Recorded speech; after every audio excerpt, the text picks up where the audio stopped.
Chapitre 3, les premiers murmures. La réussite de Christie Nguema ne faisait plus débat. En 5 ans, elle avait gravi les échelons plus vite que quiconque dans le département. Ses résultats parlaient pour elle.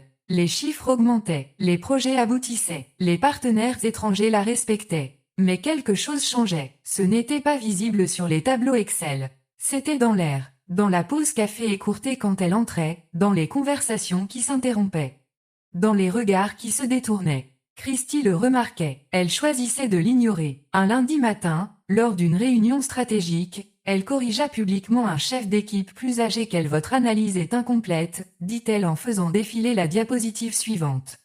Si nous suivons cette direction, nous perdons 12% de rentabilité. L'homme se raidit. Avec tout le respect que je vous dois, Christie, nous n'avons pas les mêmes informations.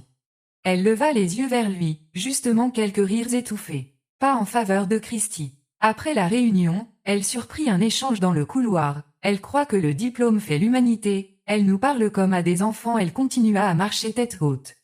Mais pour la première fois, quelque chose piqua son orgueil. Les semaines suivantes, des détails commencèrent à l'agacer. Des dossiers transmis en retard, des informations incomplètes, des collaborateurs moins coopératifs. Un projet important échoua parce qu'un service n'avait pas fourni les données à temps.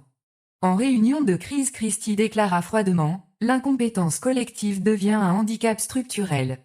Le directeur régional, jusque-là silencieux, posa son stylo. Christie, ici nous travaillons en équipe.